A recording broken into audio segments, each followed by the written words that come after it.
My name is Scott Stevens, and I've found that when using a diamond tester or a dual tester, sometimes you run into a situation where something goes wrong. Tester won't turn on, or you get a bad test, and you don't know what to do. Well, you know what? There's actually some very simple, easy things that you can try to solve those problems. Now, the first thing you can try, I know it sounds silly, but is your tester plugged in? If your unit runs only on AC power, and this isn't all the way in the wall, well, you're just not getting enough juice to power it. The other end of that situation is your cord plugged all the way into the machine?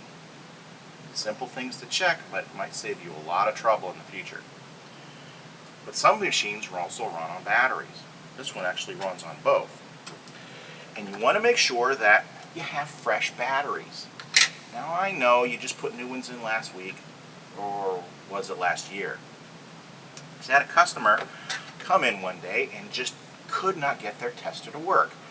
Tried everything, and in fact they put brand new batteries into their machine.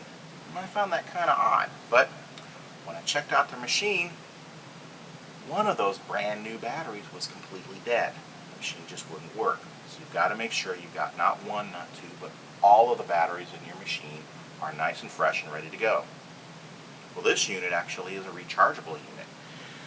And I know at the end of the day, you always plug your machine in to make sure that it's going to be nice and fresh for the next morning, but you got to remember to charge those batteries. Dead batteries won't make your machine run. And in fact, in my experience of checking out these machines, most of the time, the problem is dead batteries. On battery-operated models, it's a good idea to check the contacts in the battery compartment. See, in humid areas, or if you haven't changed the batteries very often, corrosion can build up, and you want to make sure that there's plenty of contact between the machine and the battery source. So if they're looking a little corroded or dirty, just take a cotton swab and some alcohol and clean off those contacts.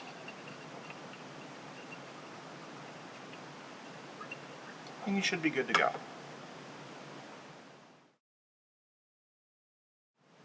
Okay, testers are turning on, everything's looking good, but we're still not getting a test.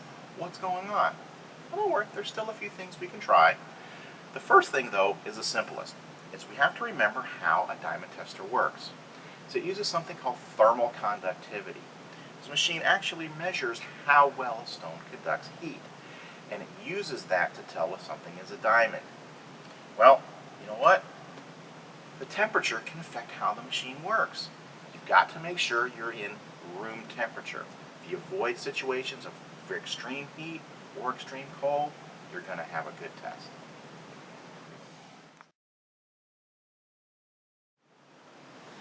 You want to make sure the stone you're testing is nice and clean. Any fingerprints, oils, dirt, dust on top of the stone can have an effect on the test, so I like to use a lint-free cloth to get any of those off. If you happen to use an ultrasonic or a steam cleaner to clean your jewelry, make sure that they're nice and dry and cooled off before you do the test.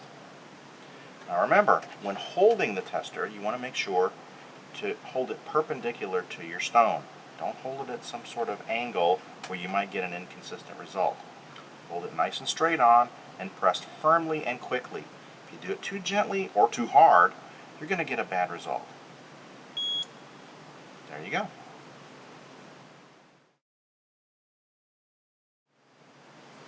Sometimes the testing probe tip needs to be cleaned. It's a good idea to clean it frequently. In fact, you should probably clean it before each use. See, this is a copper tip, and it can get dirty and oxidation can build up on the end. So the best way to do that is to take a heavy paper, something like stationery, and hold your tester perpendicular, straight up and down, and rub it against the paper like this. Don't use anything like glossy paper, like that.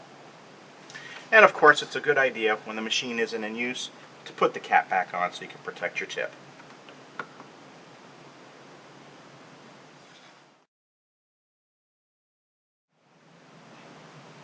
Sometimes the problem is just in how you do the test.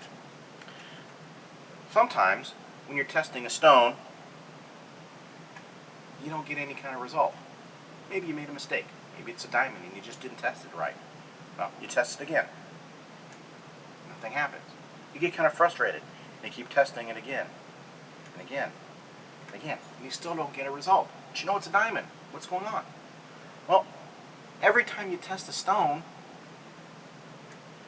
you heat it up a little bit. And every test makes the stone a little hotter and a little hotter. But you have to remember, diamond testers use thermal technology to tell the difference between a diamond and a diamond simulant. So if you make your stone hot, you're going to get a false reading. So take a second, let the stone cool off, and try again.